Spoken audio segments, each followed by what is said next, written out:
can do it. We're live on the air. We have a few people with us. Feel free to ask questions in the chat.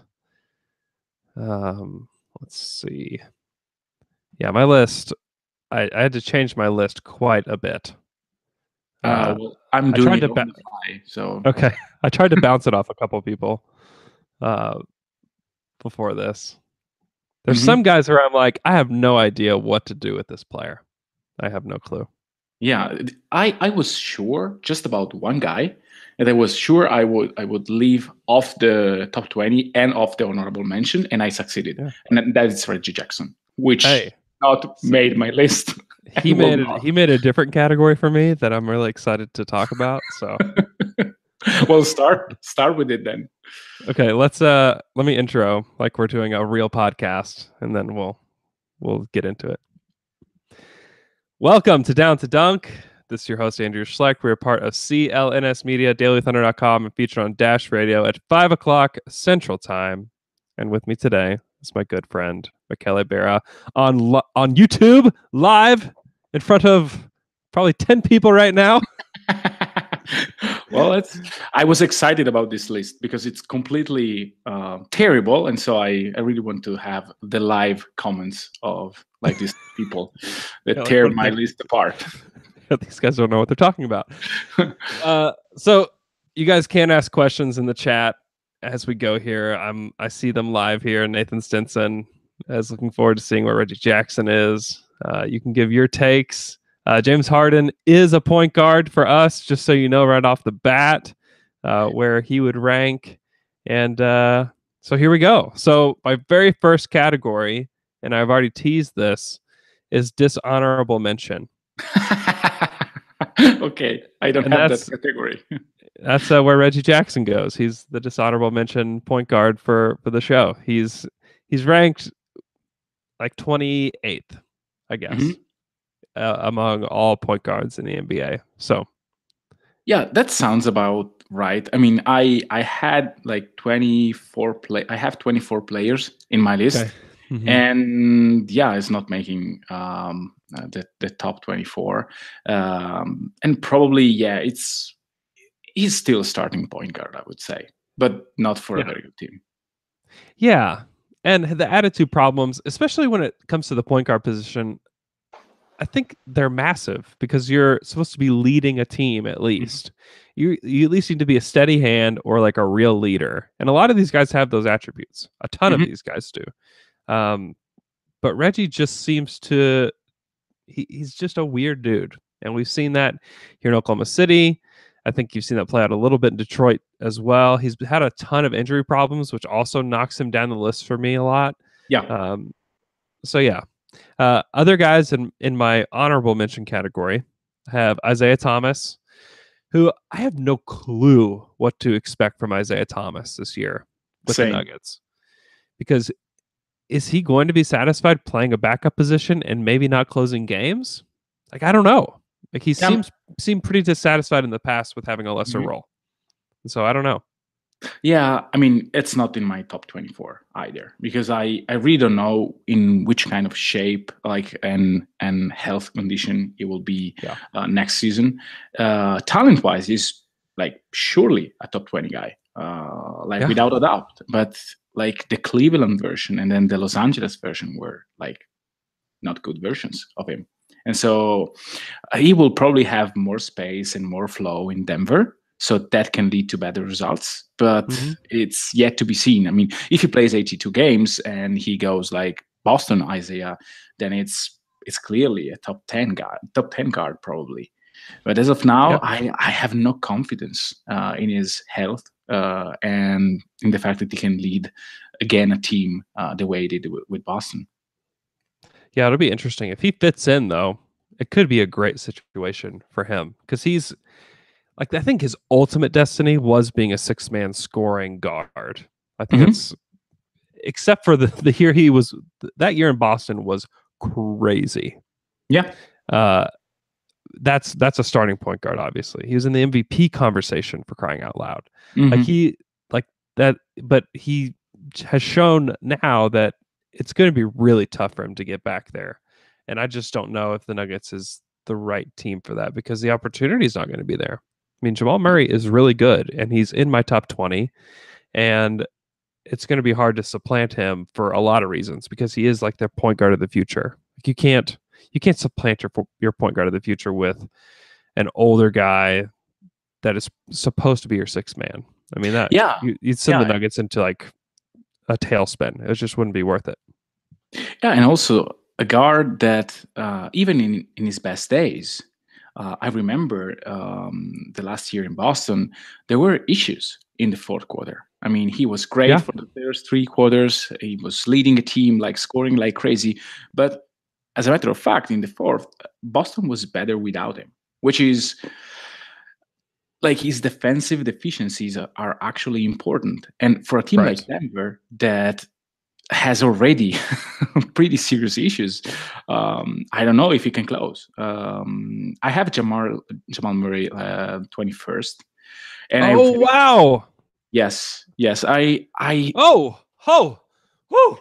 Yes. That's low. You're low on him. Oh, no, yeah. I'm not low on Jamal Murray. I just maybe I'm too high on him. I don't know. I mean, you can make the case for many of the guards ahead of him, especially the 20th.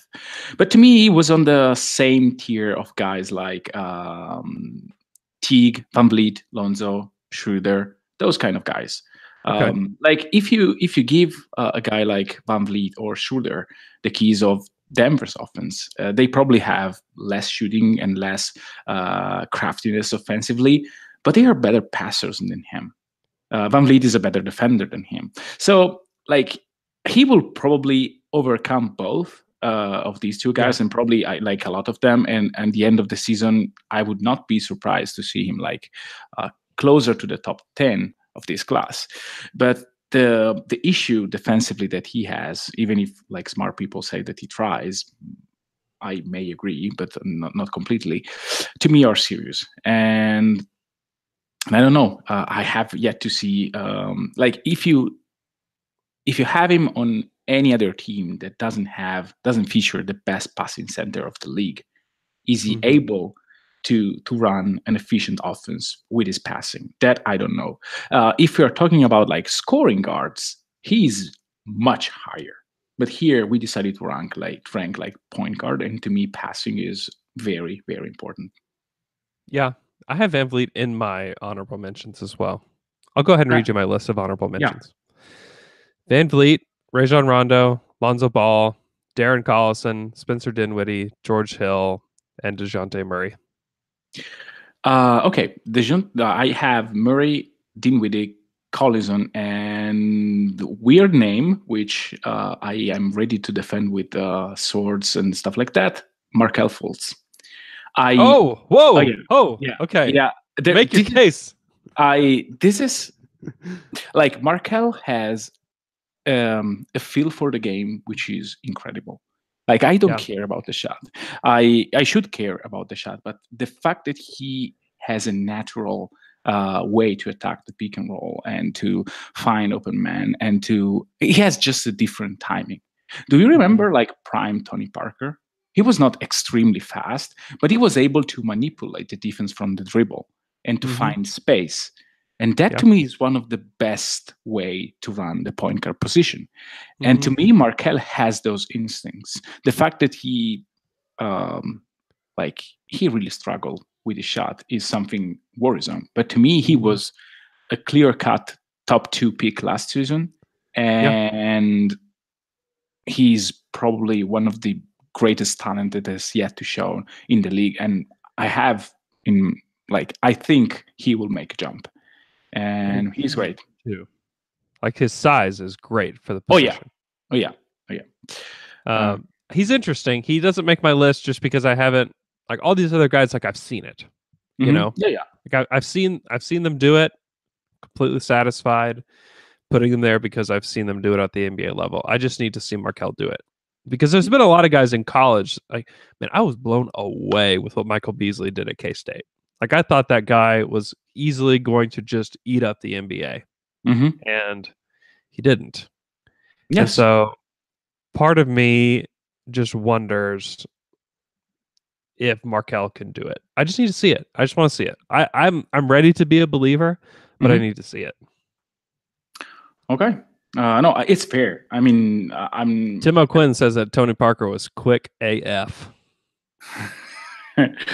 yeah, he was, but he was able to control his speed. That is what I think made his.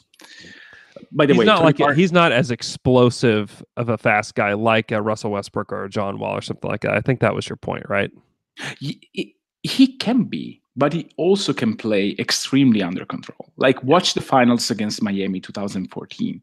He was able to go around players, keep the dribble alive, just move, and with his body carve space from the dribble. That is something that Markel has in him. And he has a way to attack pick and roll again, with angles, with movements that you don't see. Like, I really love when a point guard can create space from the pick and roll, even if it doesn't seem to be there. And that is extremely valuable. But you are completely right. I mean, you have to see him doing it at the NBA level. The last 10 games of the season left like a really good taste in my mouth, though. Yeah, I don't blame you. I don't blame you at all. Very interested to see what he does this season. Okay, top 20. Who's 20 for you? Dennis Schroeder is my 20th. That's exactly where I have him too. I don't know if this is like my bias showing through, or like, man, I just really want to put him in there. But he's been a productive NBA player. I don't know what else to say. Yeah, I mean, there are a few things that we have to consider here. And to me, one is what he did last season, which is why he's 20th and not like maybe 15 or something. But this guy was able to be one of the best six men in a very successful team in the regular season. The Atlanta Hawks 2014, 2015, and even the year after that. And he's a better player now. He was in an extremely dysfunctional situation, and he actually put himself into a dysfunctional situation as well. But a guy that creates the second most points in isolations as a point guard, that needs to lead the second unit now, not the first unit against like the best defenders. Like put like an average defender on Dennis Schroeder, and he will shred you in iso ball. And yes, this team needs a guy that can carve points from a second unit and needs to really be able to tear second units apart. And so in that role, which I think it's important, because I really, for example, guys like VanVleet and Rozier will not start for their teams, but I put them in the list because as a second unit leaders are extremely successful, much more than other guys are in their starting positions. And so that's my case of Dennis Schroeder. And yes, there's a little bit of bias because Dinwiddie probably should be in the same conversation. Jamal Murray is probably better as an offensive player, but I want to give him a nod because of the role he will play next season. Yeah. I have Dinwiddie below him. I think just looking at Dinwiddie's numbers, they're really not impressive. Yeah. Like his efficiency isn't impressive. Even like his raw stats, like you compare him to Schroeder, like there's no comparison. Yeah. You know? Yeah, that's right. Yeah. And so I think he's probably a little bit overrated just because where he came from as like a player that was expected to be like a G League guy or maybe like a third guard for somebody. Like he's definitely not that. Like I think that he on a good team, he is like your sixth man off the bench. Yeah. And he could start for a lot of teams. Like I'm sure Orlando, Phoenix would love to have a guy like Spencer Dinwiddie on their team. Oh, I think they will both have like a high chance to get him. Yeah. I do think that Brooklyn has a plan to get like a prime talent for him. And there are already rumblings in Phoenix about trading for a young point guard that is controllable and maybe give away some of the wings that they have because they have too many now. Yeah. And so, I mean, I would keep like Dinwiddie under serious attention for those starting point guard jobs. Yeah, I think that makes sense. So this first tier I have is 18 through 20, and it's guys that are better off the bench, like guys that you know that we've seen enough of their career, and maybe one of these guys we haven't seen enough. But I think that at least for now, these are better players off the bench. And so Schroeder 20, 19 Terry Rozier, 18 Lou Williams. Oh, Lou, I didn't consider Lou. I consider him as a more of a shooting guard, but if I had to put him there, he would be much higher. To me, if I have to put him in this list, it would be like 16 or something like that. Okay. Yeah. It doesn't sound as a point guard to me. I get it. He had 5.3 assists last year. Like he did a lot of those duties for the Clippers last year. Yeah. Let's put him in. And he was awesome. I mean, he 22 points per game, 5 assists, 2.5 rebounds. He shot 35% from 3 on 6.6 attempts. I mean, 6 times at the free throw line, 88%. Like that dude was incredible. The only reason why I wouldn't put him higher is because his age. I just feel like we saw the absolute maximum that you're ever going to get out of Lou Williams, and then we may be done with it. You know what I mean? Mm-hmm. And he did it for a team that was not a winning team. And so I still think his ultimate, just like I believe with Schroeder and Rozier, and to a large extent with a lot of these guys like Darren Collison, Isaiah Thomas, like we mentioned. Like I feel like a lot of these guys' destiny is to be like your best guard off the bench.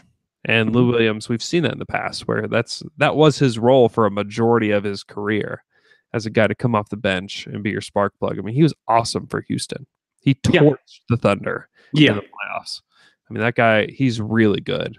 And I agree for the most part that he's not your typical point guard, but he was kind of in that role for the Clippers last year. Is why I put him on the list. I slide him at 17, and so Schroeder goes into the honorable mention. Okay. And I have like my first tier that at this moment inserting Lou Williams ends with him are guys that I either really dislike but have tons of talent, or they are in the same category as you. So a guy like VanVleet or Lonzo Ball, which I don't know how to evaluate yet. So 20 now is Lonzo, 19 is VanVleet, 18 is the point guard that I hate the most. It's Jeff Teague, which I don't like, and then because to me is transforming to Lou Williams light. He doesn't really create well for others, and the reason why Minnesota was so bad in terms of offensive organization to me has to do with Jeff Teague and the way he plays basketball, because he needs to have like crazy good passer to sustain his way to play the point guard. And with Horford, you can reasonably do that.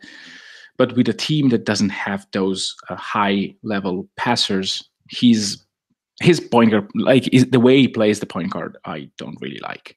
And so, to repeat, Lonzo, VanVleet, Teague, and Lou Williams are my first tier of guys that I don't know if they are worth of a starting point guard today, but they may be very well. Like if you put Teague as the Thunder sixth man, that is extremely good.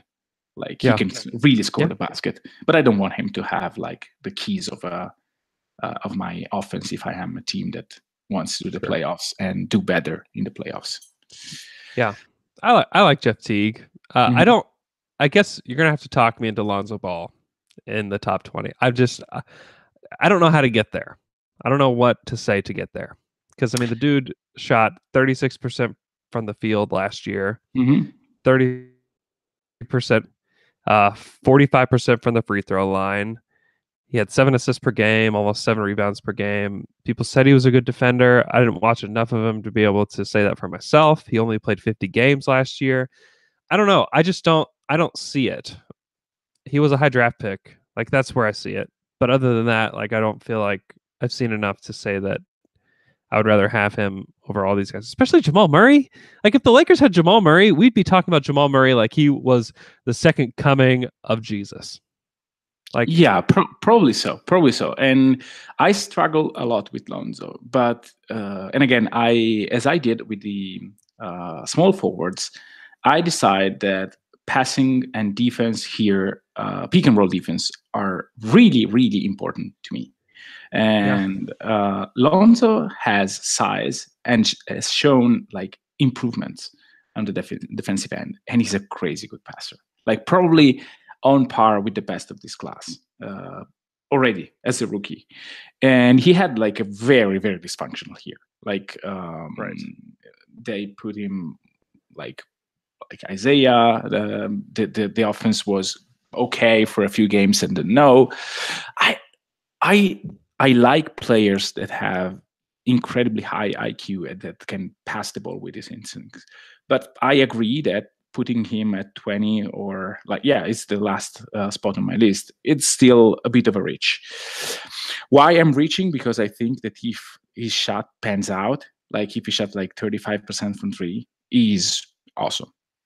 And with LeBron on his team, it's a bet on his future.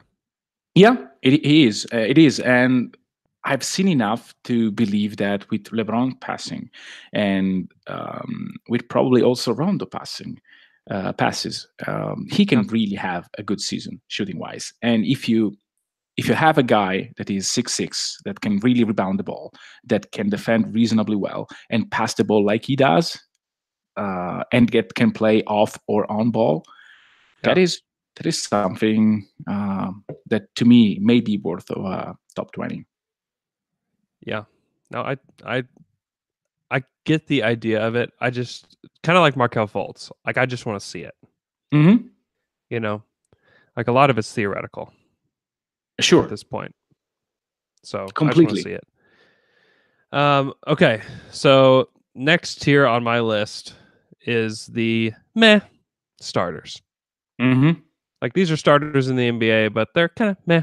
Mm-hmm. 17, Eric Bledsoe. 16, Jeff Teague. 15, Ricky Rubio. Okay, so I don't have Bledsoe anywhere near my top 20. Oh, tell me, please talk about Eric Bledsoe, because I had no idea where to put him. And just outside. Tell me why. Tell me why. He was great in his second year in Phoenix. Injured the third, then out of Phoenix. In Milwaukee, never was able to recoup his old status of a guard that can defend and that can shoot and that can play like bully ball. He's really a shell of himself. Like he's not the player who can really get you an advantage by being able to play both on and off the ball. He was not a great passer, but he was making up that by being a reliable shooter and a tenacious defender. It's not a tenacious defender anymore, and the percentage from three has really dipped from his Phoenix years. And so if you have a guy that is 6'4", that is, I would say for this class, a below average passer, Lou Williams passes the ball better than him, and Teague passes the ball better than him, and that doesn't shoot the ball really well and really wants to shoot it anyway, I don't see why he's valuable. To me, he's not Reggie, because he didn't cause the same problems that Reggie did, but kind of. Like I would not start him for Milwaukee, and I would likely start Brogdon in front of him, which is in my honorable mention. I forgot to read it. So yeah, I really don't like Bledsoe anymore. He was one of the guys that I thought if OKC could stick with the pick and not trading it, he would probably be like a very good six-man because the way he could play with Russ. But then after Phoenix, like he's not that player anymore. And maybe he will have a better year, but I don't know why and how it would. I love it. I love everything you said, and I agree. It's taken me a while to get to this place. I'm reshaping my list right now. Bledsoe, you're gone, man. You're out of here. And then Bledsoe had the best season of his career. 45. Who should I put? Okay, so with the mass starters, George Hill, is he a guy on your list? No, he's outside. Okay. I have a guy that Spencer Dinwiddie. Oh, what about Darren Collison? honorable Should I put mention. him there? Honorable mention. I like him. I like Darren Collison. Let's throw him in there. Okay. So it was from 17 to 14 to 15. Yeah. So I have another tier from like 16 and 15, which is player who I really love defensively, and I probably should love offensively a bit more than I do. And those two players are DeJounte Murray and Ricky Rubio. So 16 DeJounte Murray and 15 Ricky Rubio. So Rubio was get me there with DeJounte first. I understand Ricky Rubio, and I could put him higher on my list because I saw him tear the heart out of the Thunder in the playoffs with his defensive ability, and with his offensive prowess. Like, he showed some offensive prowess against the Thunder. He just doesn't show that every game, and he can't do that every game. But he was awesome. And so but with DeJounte Murray, to me, he is in that place with like NBA people where it's like the idea of him is so much better than DeJounte in practice. Like, he just shows these big time flashes, but I just struggle to see. I just haven't seen yet that he is, better than Terry Rozier or even Darren Collison, Jeff Teague, like all these guys. He's not better than Terry. Terry is ahead. Okay. For me, I mean, he's ahead of him for me too, but I just don't know. I don't know. That's just get me there. I need to get there. I am not sure if I should and will put you there, but to me, the argument is like the improvement that he made last season in terms of understanding pick and roll defense and being able to be effective as a second-year guy on a very good team who had like all the struggle possible in a season, and to be able to lead them basically as a starting point guard for the entire season at the age of 21 is incredible. He is poised. Yeah. He has learned how to play in a system that is not easy to understand. Like, if you look at how San Antonio plays, the way that the starting unit plays and the second unit plays are completely different. And like, you can be like a mad horse like Patty Mills or Manu Ginobili and do things on your own, and it's okay in the second unit for San Antonio. In the first unit, you really need to execute and be able to do it at the highest level. Otherwise, you will not play. And he's able to do that. And on the other end, he's one of the best point guard defender already. He's really there. Like, and so like, if you have a point guard that can really create problem to the other, to your opponent, and has shown improvement in his shooting and in the way he passes the ball, the way he looks at teammates, to me that speaks of like growth. And if a guy I love a season of a guy and he's 21, I really bet on the coming season. And so to me, I don't have numbers in my head. Like, I don't care if he shoots like if he scores like 15 points or 20, or if he takes like 4 rebounds or 2. The way he plays and the way he's able to make San Antonio execute at the highest level, to me, is the key to understand the value of a guy like Murray, plus the defensive end, which is awesome. Yeah, I didn't convince you. I'm just the defense is it's great. It's great stuff. If you're going to be a point guard in the NBA, eventually you're going to have to be some kind of offensive player, or else you're not going to matter. Yeah, like Marcus Smart was supposed to be a point guard coming into the NBA. After a few years, it's like, yeah, he's just kind of like this utility, because he's not really a point guard. Yeah. And I just don't know that DeJounte Murray can get you there. I mean, his raw stats last year are just like, they couldn't be less impressive to me. Yes. Like 8 points per game, less than 3 assists a game, 44% from the field, 26% from 3. I'm just like, I just need to see way more. If we're going to get a guy to be a starting level point guard, you either have to be a great shooter, a great passer, or a great scorer just in general. And if you don't have any of those skills, then you're probably not a starting point guard in this league. Yeah, that's... You have to be able to attack a defense in some capacity, or else it just doesn't work. Yes, that's right. And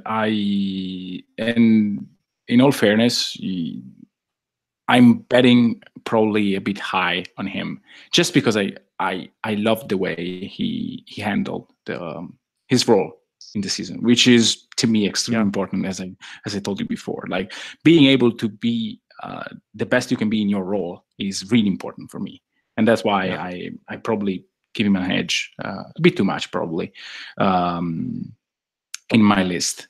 After this tier, I have Terry at 14. Okay. Because to me, Terry is great. I love him. I love everything he does. I don't care about stats. I just love him. I love the way he approaches the game. I love the versatility of him.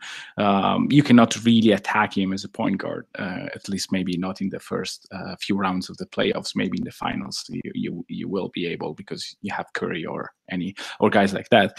But like, Terry was great. You ask him to be your sixth man. Great. You ask him to be your starting point guard because Kyrie is not there. Great.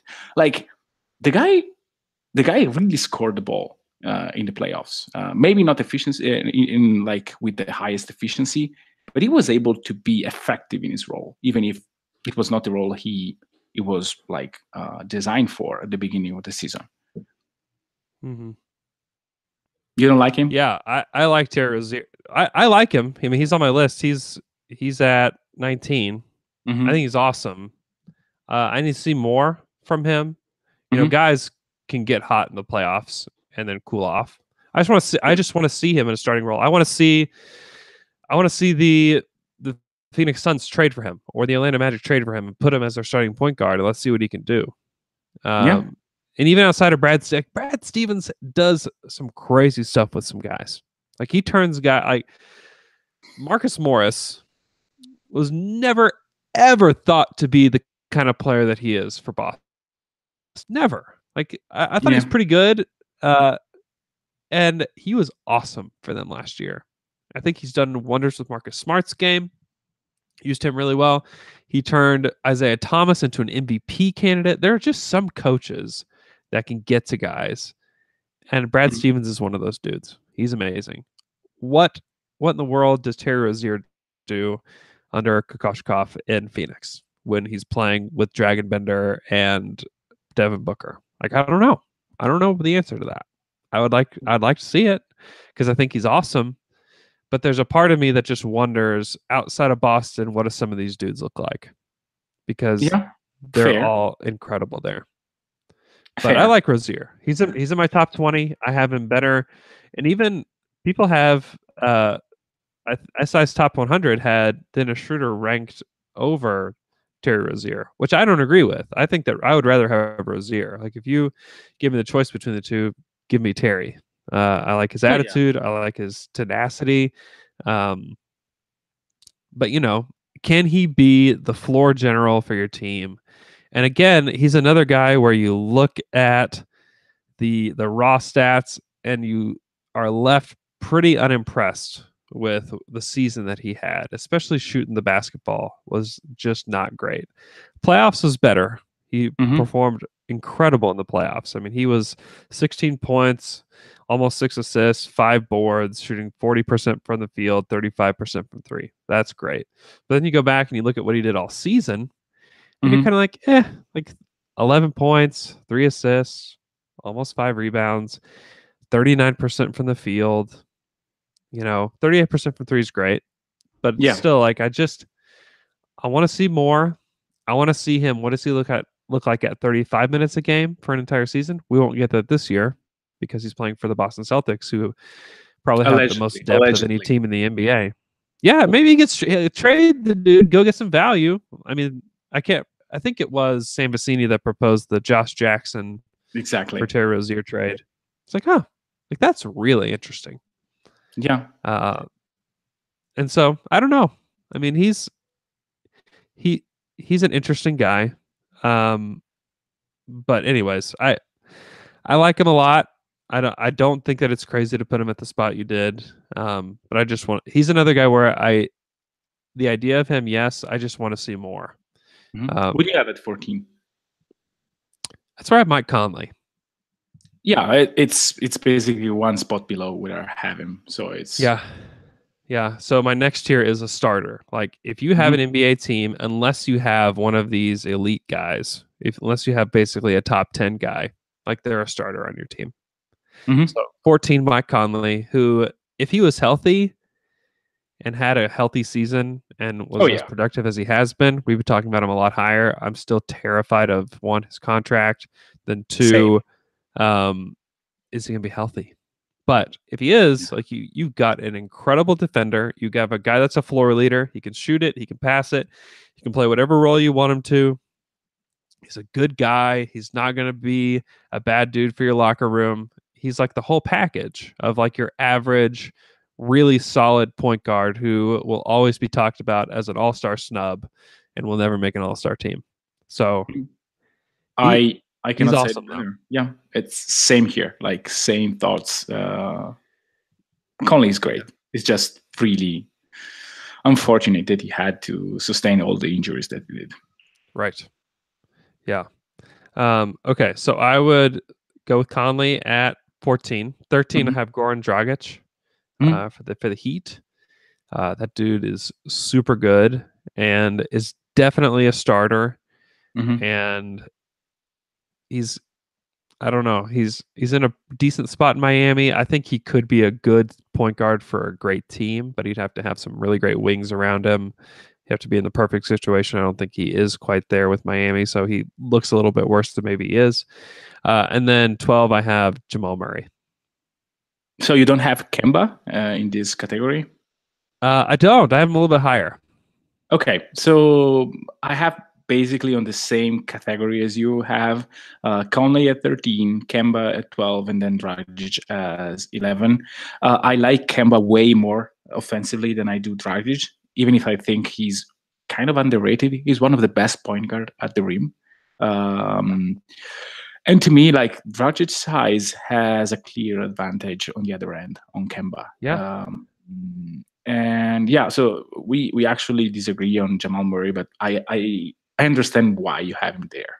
And offensively, he's amazing and probably will be more this season. And so, yeah, that's probably like a bad decision of leaving him out. And he belongs. I'm not sure I would choose him ahead of a guy like Kemba and or Dragic, but yeah. You can make a case if you think that his passing and overall offensive abilities will improve, especially decision making and way of passing the ball out of situations on offense. Yeah, I have a soft spot for Jamal Murray for whatever reason. I just think that he is a lights out shooter, and he's still really young. I think he's just going to figure it out. I don't know. Yeah. He's 21 years old. And I just feel for some reason it's easy to give the benefit of the doubt to, this is not just for you, it's for everybody, for guys like Lonzo Ball and DeJounte Murray. And like those dudes haven't shown the ability to shoot the basketball at all. And to me, I think that it's more important that you can shoot the ball and attack a defense offensively than it is for you to be this wizard on the defensive end. Because look at the top 10. Like all of those dudes, what they do best is they attack a team from the offensive end and they put pressure on the opposing defenses. And some of them can defend well and some of them can't defend at all. Yeah. And it doesn't matter that they can't defend. As long as you can lead an offense and attack a defense and be the spearhead of an offense, you can be a starting level point guard. And like when we get to talk about the Damian Lillards and the Kyrie Irvings and those guys, and it's like those, like, do you trust those dudes to defend? Like, I really don't. I think they've gotten a little bit better as time has gone on. Yeah. But what really stands out is their ability to shoot it and to be able to create. And I just kind of believe and Jamal Murray. He's shown the ability to shoot the basketball. He shot almost 38% from three last year on over 5 attempts. He shoots 90% from the free throw line. Yeah, he's a pure scorer. 3 assists, 3 rebounds. His usage isn't crazy high because he does play with Jokic, but if he was the starting point guard for the Phoenix Suns, what would it look like? I don't know.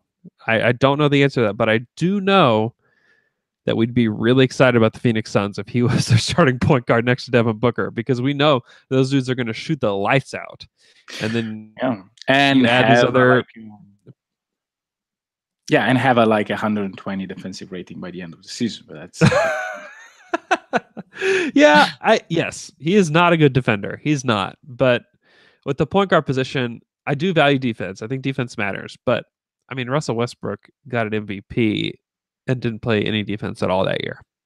Yeah, you're right. You are perfectly yes. I agree. So I don't know. Maybe I overvalue defense for wings and centers, and maybe I undervalue it for point guards. But I think that it matters more for wings and centers than it does for point guards. Sure, it does. It does. Let's put it this way. It's easier to hide the guard in almost any matchups that doesn't include LeBron James, which is fair. And Murray has enough size to be able to at least contest. Like he's not like a 6 foot dude. No. He's got good size for a point guard position. Yes. And you talk about him like being outside of Jokic. The truth is, we don't have to think of him in that way. We get to think of him in terms of being around Jokic and being around the best passing center in the NBA and one of the best passing power forwards. I mean, Paul Millsap's a great passer too. Yeah. So we don't have to think of him outside of that. We get to think of him inside that system, and he is nearly perfect for them in that way. For a team that's going to be basically all offense, and they're going to be a top 5 offense in the NBA, if not a top 3. I agree. They're going to be awesome, and he's one of the big reasons to me. You convinced me. I will probably, if I have to hand my list anywhere, I will probably have him inside the top 20. Yeah, you made a good case, and I think I undervalued the shooting a bit, and I also listened to Adam Mares, who covers the Denver team a lot. So maybe I'm tainted in that way a little bit. Adam is great. He does good work. For the Nuggets. Okay. So my next level is all-star level point guards. They may not make the all-star team, but when we talk about them, we talk about them as all-star level point guards, and probably guys that will make the all-star team. At least one of these guys will. And so 9 through 11. So I have 11. I have Kemba Walker. 10. I have Kyle Lowry. And 9. I have Mr. Ben Simmons. Okay. I have Lowry in the same category, but I have him at 9, and at 10, I have a guy that made me really sad this season, which is John Wall. Okay. So I have Wall at 10. Okay. He had really a bad season. His overall numbers are really decreasing, and I may be impressed, horrified by the Las Vegas picture, which basically made my my ranking. To be honest, I really went back and forth with him and Lowry. But I think Lowry handled a team, a very successful team, and he was the soul of that team. That 58, 56, how many? I don't remember how many the Raptors had last season, but 59. 59. Oh, okay. An almost a 60-win team, and Lowry was the engine of that team, and so to me, he deserves something to be ahead of all in this list, and also his shooting is amazing. While John Wall is not a great shooter. Yeah. I like it. I like that enough. I'm flip flopping John Wall, Kyle Lowry right now. I didn't watch enough of John Wall to be able to say like he should be much lower on this list, but I had thought a lot about those two guys, and if John Wall is going to be a little bit fat, we're gonna have some problems. We just can't have that. Like you should be in the best shape of your life right now. Yeah. Okay. So now my all-star level point guards: Kemba, John Wall, and Ben Simmons. I think that makes sense. And then then I have my next category of guys. And Kyle Lowry has really done everything that we want him to do to make this next list. And the only reason that maybe I bumped him down a little bit is because he plays for the Raptors. I don't know if I didn't hate him because he plays for the Raptors, but I consider the fact that he is aging more than the guys that are ahead of him, besides Chris Paul, who is awesome and clearly ahead of Lowry, and also the fact that he's healthy, but not always super healthy. Like he played 70 game average in the last 5 seasons, which is okay, fine, but not great. And so, and also the fact that at his size, he's a tenacious defender sometimes, but he creates matchup problems that other guys don't at that position. And so, and regard to Ben Simmons, I have him in the next tier because to me he's up for a I will destroy the world season, and so he's awesome. Amazing. He'll make the All-Star team. If any of these guys will make it, it'll be him. Yeah, sure. His size is incredible. His speed at his size, his athleticism, his ability to create, his passing is crazy. Mm-hmm. The only reason I wouldn't have him above any of these guys is just that he just won't take threes. And allegedly. He just hasn't. I'll say that. That's correct. And so when he does start taking threes, and if he can make them, he's 6 or 5, maybe even like this. There's really nobody there's nobody like him in the NBA. I mean, there's really not. He's 22. He just turned 22. But let me look at his totals. Yeah, he took 11 threes last year. None of them. And probably like at the end of quarters or stuff like that. Like not in the flow of the game. Right. Just a heave. Yeah, a heave. Yeah. Quarter. Yeah. Exactly. I mean, but I mean, even looking at his raw stats, like he was awesome. Almost 16 points a game, 8 assists, 8 rebounds. He had almost 2 steals, almost a block. He's a good defender. Like he's really a good defender. You can switch him 1 through 5, and he will handle guys like Russell Westbrook. He will create problems to guys like Russell Westbrook. Maybe he will not be the best defender on them, but who cares? I mean, he can really guard 5. He's 6'11", almost. I don't know, 6'10", 6'11", like close to that measure. And he really handles the point guard duty for a 50-plus winning team, who features one of the best centers of the league. Granted. But like he was the first season for Ben Simmons in the league. And he was basically an all-star. Yeah, he's incredible. I mean, if you were making this a trade value deal, I mean, I might have him 4th. Yeah, I would have issues. I don't know if I will choose him before Lillard. But I would ask myself a question like several times, and then probably I don't know the answer to that. Probably I will take him. Yeah, I would probably take Simmons just because Lillard, what's he, 28? Yeah. And I mean, obviously Lillard has a lot of years in front of him to go, but like Ben Simmons could be an MVP candidate some year in the future. Like it would it surprise you if Ben Simmons won the MVP in 5 years?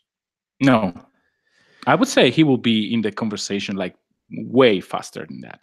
Like not the coming season maybe, but if you tell me that next year, not this next season, the one after that, he gets third place or second place votes, I would Yeah.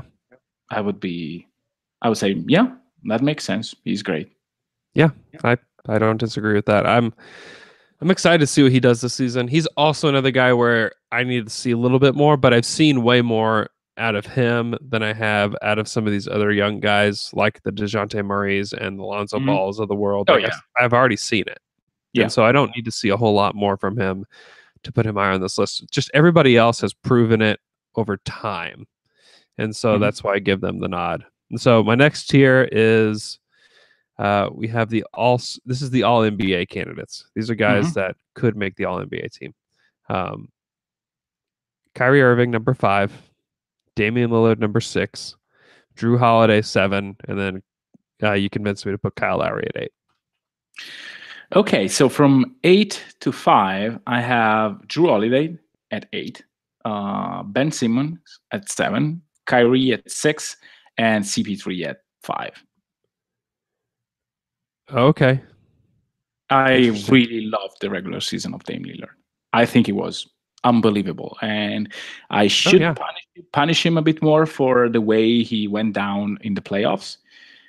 Yeah, but the regular season really should. But the regular season was amazing. It was awesome. He was great. He was so good. I don't blame you at all for putting him there. And also, he's shown to be like more durable than Chris Paul, like way more durable than Chris Paul.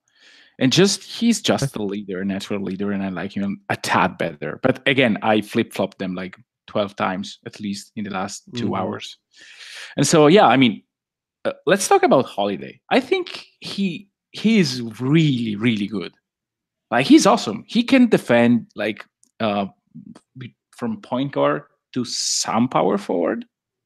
He's so efficient. He can play both roles, even 3 roles. You can put him at small forward. I think he will play that role with Peyton in some lineup for New Orleans this season. He's so great. I really love him. Yeah. You're talking about Drew? Yeah, what I said. Okay. I thought we were talking about Lillard still. I didn't know when we switched to talking about Drew. I switched to Holiday. Yeah. Man, Drew Holiday. So I have him at 7 just for the fact that I still worry about his injury history. Yeah. And what he did last year, you're right. It was unbelievable. He was at points in that series, he was the best player. And Anthony Davis and Damian Lillard and CJ McCollum were all on the floor with him. And he was the best. Yeah. And I don't know how much more of that we'll see from him, because he had a great regular season and then he took a step up in the playoffs. I don't know how much more we'll see of that. And if we do, then, I feel comfortable putting him above Lillard and Kyrie Irving. Like, I would take him over, and if you're the Wizards, I'd take him over John Wall today, just because of his ability to score the basketball. And every time the Thunder have played the Wizards, I've seen John Wall take off so many possessions. And it's like to the point where it's kind of weird. Yeah. Last season was extremely weird. It was. Yeah, stay tuned for like news on John Wall from us very soon. But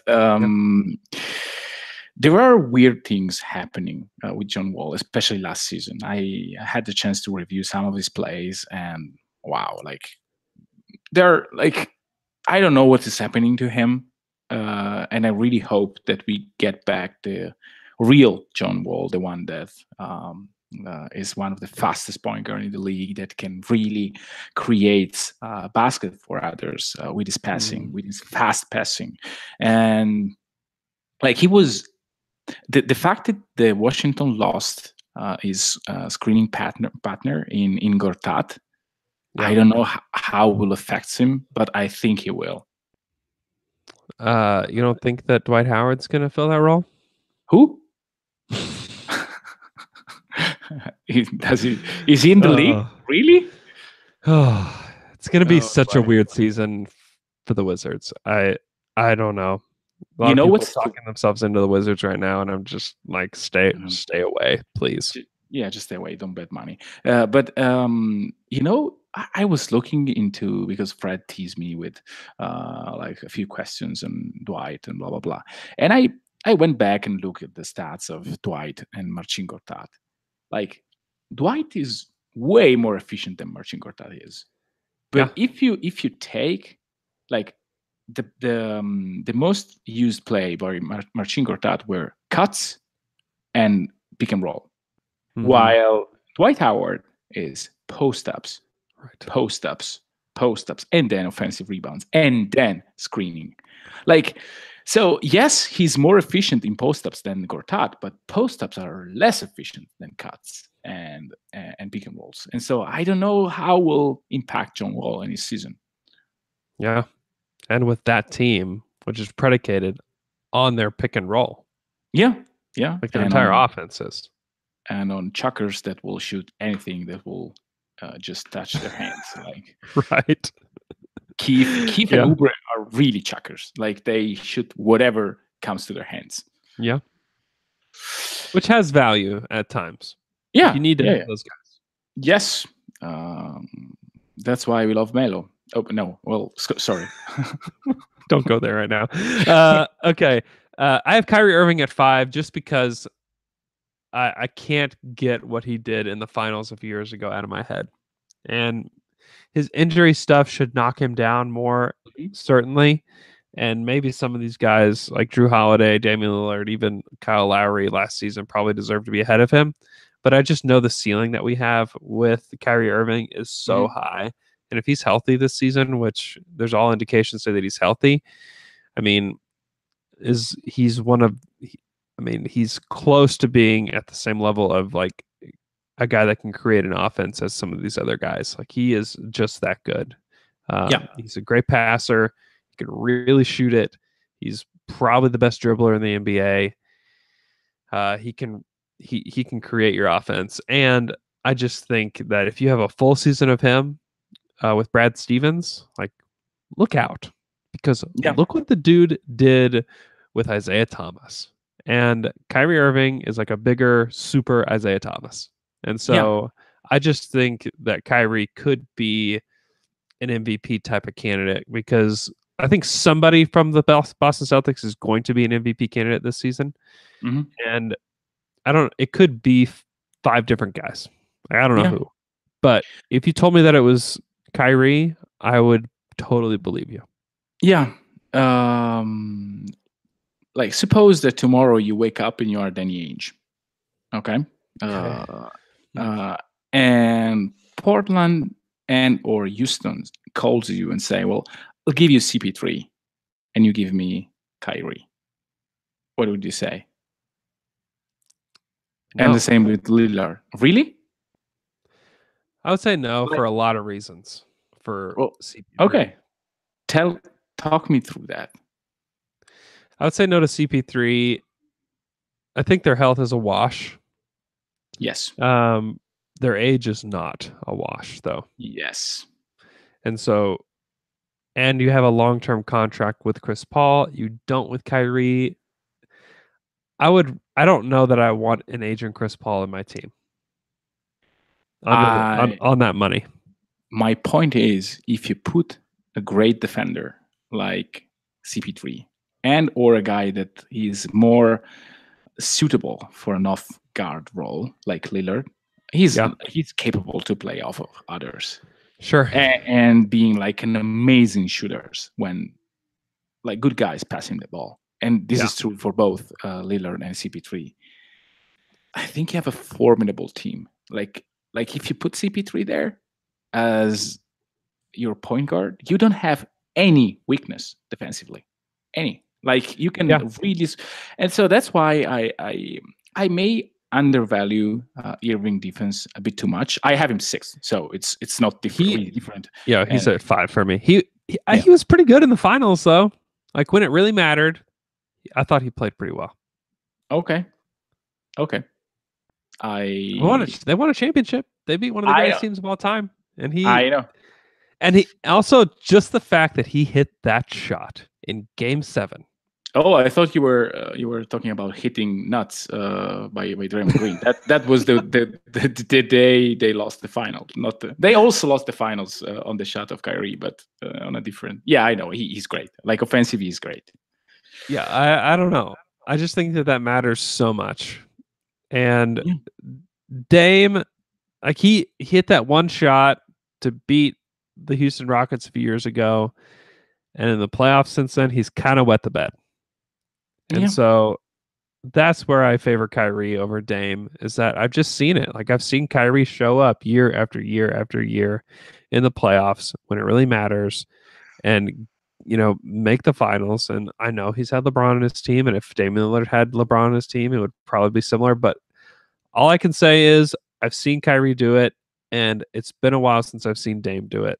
And so I mean, they got swept.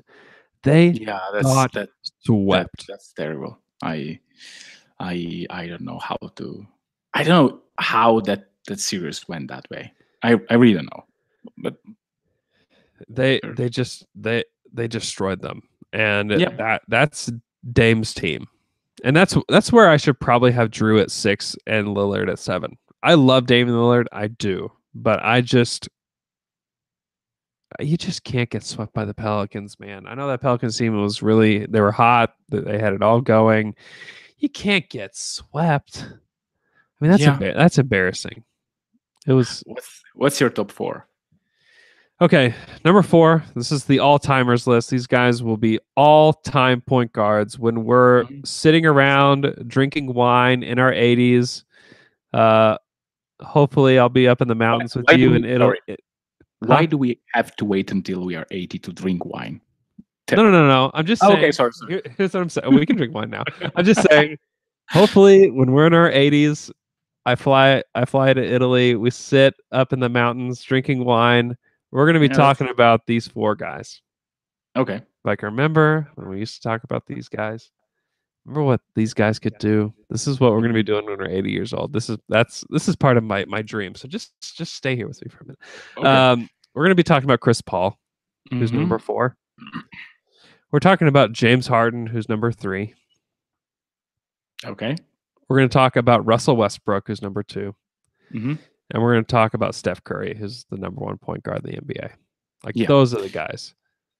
I have a slightly different list. I have Lillard at 4, but just for the last season and the way CP3 health will possibly change the way we evaluate the following season. I have Russ number 3, and I really want to put him 2. And then I watch James' numbers. Like he's the offense. There are 2 players that tops 128 points per 100 shots, and those 2 are Curry and Harden. No other players come close to that.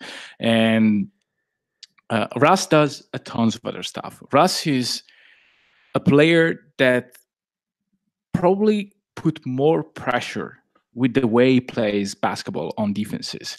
If you surround Russ with shooting, you have crazy good lineups. And I really hope that next season they will try to play as many shooters as they can and give the guy space, because when he has space, he's unbelievable. But in my judgment, to put him below James Harden, there is the way he started last season, because of the knee injury probably, and because he had to adapt, and the overall efficiency that he had last season, it was not okay. And if you have like good Russ for the first 2 months of the season, this is a 56 win teams, and there's no issue with the starting of the season and blah blah blah. On the other end, there's no people in the earth that can convince me that him being the best rebounding guard, probably of all time, doesn't matter, or it's stats padding. So there is nothing like my decision to put in 3rd is just because of what James Harden did last season and 2 seasons ago. And he had like a great season 2 seasons ago and an amazing one. So he had 2 seasons that are amazing, and he deserves that. But on the other end, don't put in your head things like he's a ball hog, and or he dribbles the ball too much, and or he really doesn't play defense to get rebounds. These are not the correct point of view, in my opinion. And like, if you look at the numbers, as Royce said in the last Dream Team episode, the number of dribbles, the number of isolation plays, it's close to the same. And Russ is awesome to see. He's energetic to see. Like, we are watching sports, and the way Russ conditioned the way you're looking at games is unique. There's almost no other players that you look and has this fire in him. And so I was really like, I went back and forth, but in the end, I think what James did 2 seasons in a row deserve credits. Maybe next year we'll see another list. I get it, and I think that's probably the way that everybody leans on that argument, and I understand it. But if you were to give me one of those guys to, let's say we're in Game 7 of a series, and you have a great surrounding talent, and you say you need to pick a point guard for your team. I would pick Russ. Russell Westbrook or James Harden. I'm taking Russ 100% of the time, every time. I think these dudes are really close as far as their talent goes. But I think Russ is a better leader. I think he's more tenacious. I think that he wants the moment. He's had more success. He hasn't had more success recently, but he's had more success in his career than James Harden has. I know people love to dog on Russell Westbrook, but the fact, like, he shot better in the playoffs last year from 3 than James Harden did. James Harden shot 29% from 3 in the playoffs last year. This is brought up by Alpha G in our chat. I looked it up. I don't know, like, in the biggest moments in the playoffs, James Harden has come up short every time. And I've seen Russell come up so huge throughout his career. And it hasn't happened recently, but I have seen it with my own 2 eyes. When the moment matters the most, he wants it. And he almost took the Thunder to 7 games with the Jazz last year, in a game where everybody wants to knock him in that Game 6 because he took too many shots. Watch the game. Don't just look at the box score, and watch the game. And I'm going to tell you that you had a Carmelo Anthony that was pissed off on the bench, that was hurting the team in so many ways at that point. You had a Paul George that couldn't have been more passive, that did not want the ball. He didn't want the moment. He would take a couple dribbles, look around, the Jazz would have him covered, and he'd throw it to somebody else. Like, that dude did not want that moment. And if anything, like, that was really concerning for me about where Paul George is headed. But Russell Westbrook wanted it, and he took it, and they were a foul call against Rudy Gobert on Paul George away from getting to Game 7 in Oklahoma City, and then who knows what happens. And so, and I know maybe that's not that impressive, but the dysfunction that was happening with that offense toward the end of the season, and with the defense as well, like, the dysfunction that existed, they were lucky to get as far as they did with the Jazz, the Jazz, I don't think, are a better team than the Thunder with talent-wise. When you stack it all up, I don't think they're better than the Thunder, but they had an identity. They knew what they wanted to do, and they executed it. The Thunder had more talent, but they did not have an identity, and they had no idea how to execute it. And it was just, did shots go in? And if they did, they won, and if they didn't, they lost. And that's how that team was last year. And I'm just willing to bet that now we have a Thunder season, and obviously the knee stuff goes a lot into this, right? It's concerning. To me, I'm not too concerned with it. Russell Westbrook has shown the ability to bounce back from stuff like this and even be better. Like, everybody thought whenever whenever he had the deal with Patrick Beverley, when he tore his meniscus, this dude's going to lose some athleticism. But he's more athletic. Like, there's nobody that works harder than Russell Westbrook. There's nobody that cares more about basketball than Russell Westbrook. I believe he's going to be okay. And now he has a team that has an identity. He has a team where he and Paul George are the leaders. Everybody else is going to fall in line, and they're going to play fast. They're going to be a defensive-minded team. And I think that they have a chance to have a better record than the Rockets. They have a chance to be better than the Rockets just flat out. And I think at the end of the season we're having a different conversation because the past few years the Rockets have had an identity and they've executed it to perfection. They have been amazing. But that's also important to me. Yes. That right there. Yeah. That is why to me, like it is a difference between choosing talent or choosing talent applied to something.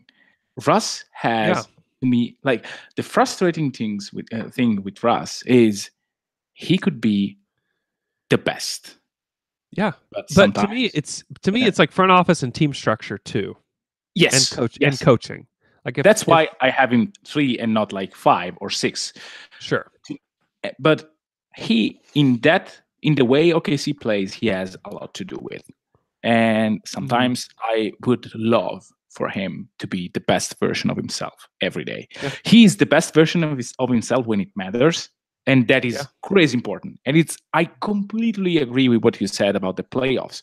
There are a few games which sticks to my mind about James Harden. Like, and the same is with CP3. Like, do you remember it was game 6 probably against the Spurs last season? That was terrifying. He was a shell of tanked. Yeah. Yes. That will never. I would prefer to see Russ taking 19 3-pointers, even if it's terrible to say, than being a ghost. And that matters. But on the other hand, like I know that those games matter more. But James had, I think, last season he had like 100 games that were close to perfection, and I think that should have a tiny reward for this year list. But I completely agree. If you ask me today, you are in game 7 of a playoff, and you need to choose who plays for you. I would always go with Russ. But if you ask me, well, who do you want to have a better record at the end of the regular season and to be the best team possible, to maximize what you have? I am not sure that as of today, Russ shown us that as a leader, he can maximize what he has. And it may change, and it may very well be related to the fact that Semaj Christon and tons of non-shooter guards or like Corey Brewer and spacing issues have come in his way. That may very well be true. But next year, like him, Billy, OKC have the best chance to succeed. Yeah, it's very likely. Finally, I mean, ever since Durant left, they have been scrambling to figure out what this team is.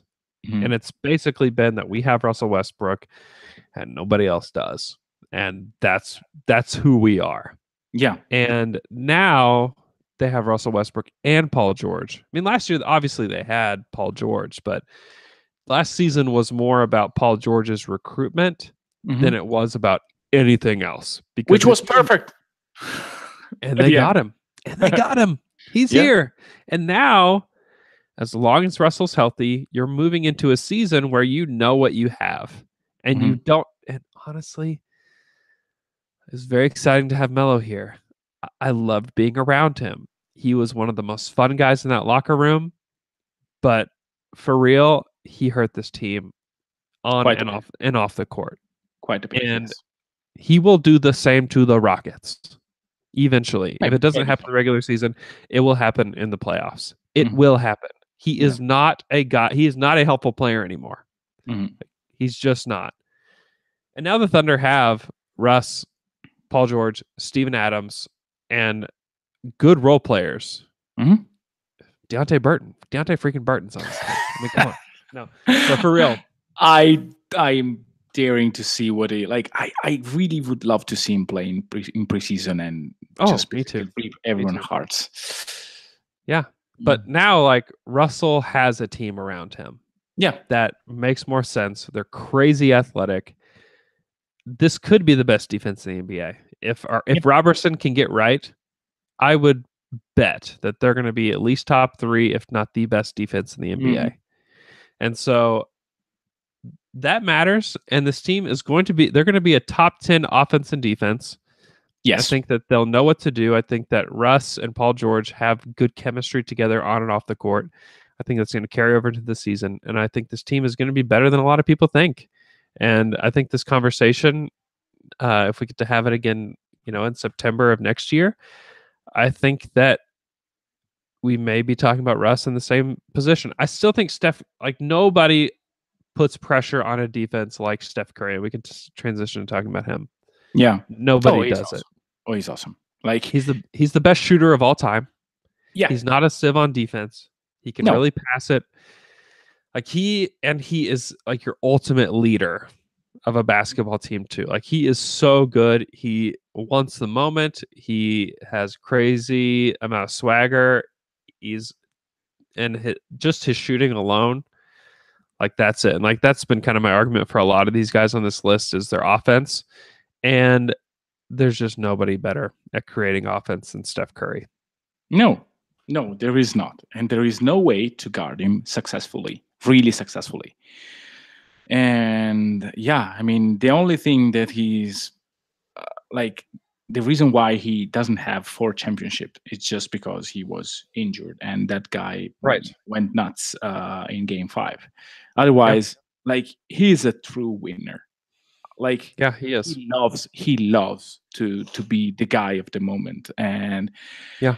And he's also one of the things that I really love about him is that there is a guy that is like Kevin Durant going into your team and the process is seamless. Yeah. Like 2 preseason games, that's all the struggling.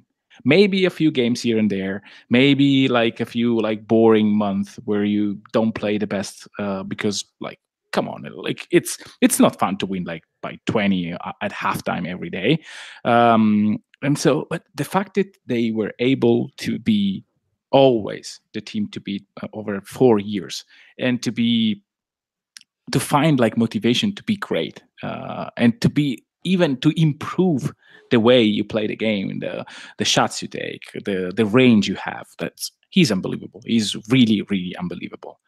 And yeah, regarding passing, he may not be the best passer, but who cares? I mean, he has so much space and time to make decisions because of his shooting that it almost doesn't matter.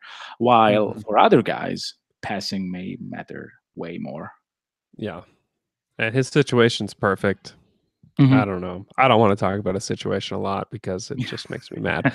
But like, he's great. Like he's a great guy. I think other guys just beg to get in line behind him as a leader. And like he's the man. Like he just really is. And his health is a big concern. Like we talk about Russell Westbrook's health, but his health going forward is a big concern because since the 2016 playoffs, like he has had health problems every year. Yeah. And so his ankles may not hold up.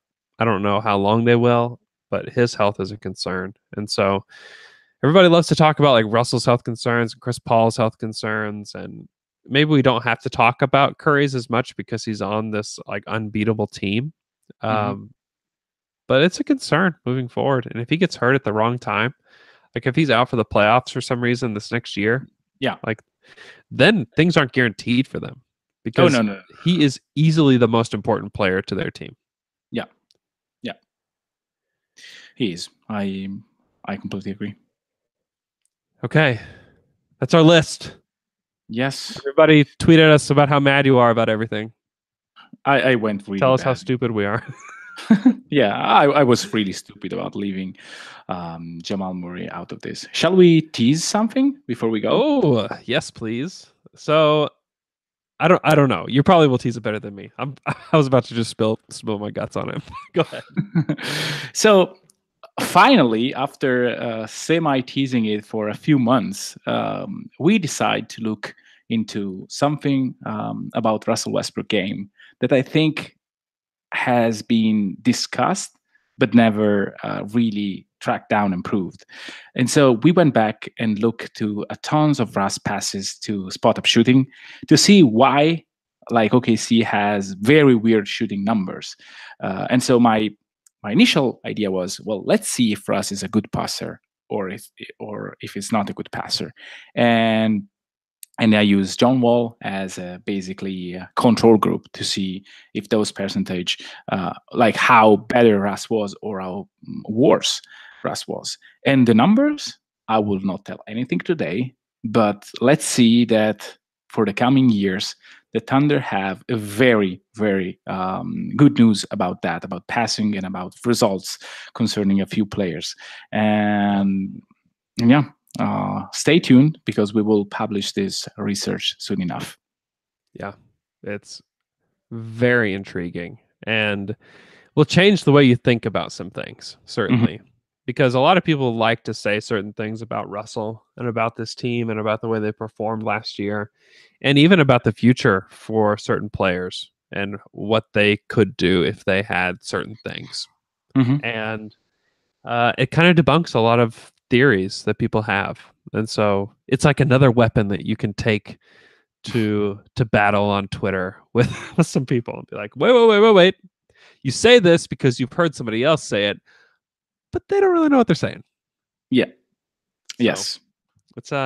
It's good stuff. I don't know, we're very vague right now, but it'll all be clear whenever this stuff is published. So keep your eye out for that. Make sure that you visit all our sponsors, Simple Contacts and Andy's Frozen Custard. Also, please make sure you leave us a 5-star iTunes review if you have some time, if you enjoy our show, if you enjoy what we've been doing all summer. It's about to end. So next Monday is Media Day, which like everything will just start rolling in after that. And so we'll have content about training camp and about Media Day on Monday.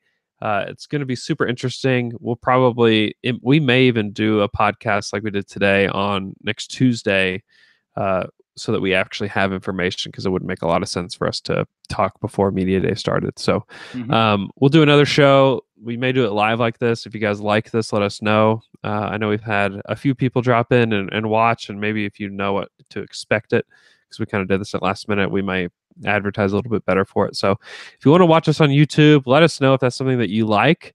You can tweet at us at Andrew K. Schlecht or at Mikey Berra or at Down to Dunk, and let us know if this is something that you enjoy, and we may do more of it.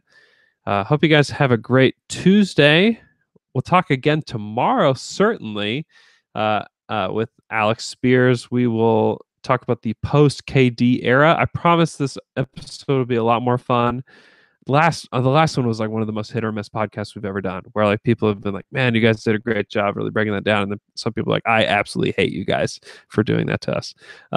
So we will talk to you guys for sure Wednesday and then Friday, but then Monday is Media Day. So be on the lookout for that. Be sure to subscribe to this show, Down to Dunk, and then also OKC Dream Team. We have some new stuff coming this season for you there as well. So be sure to subscribe there, and we'll talk to you guys again tomorrow. Awesome. Broadcast over. We went really long, like an hour and a half. Oh my. That's how these shows go. Hey, YouTube people, thank you for watching. We'll do this again. Let us know if this is something that you guys like, and we'll try it again another time. Peace.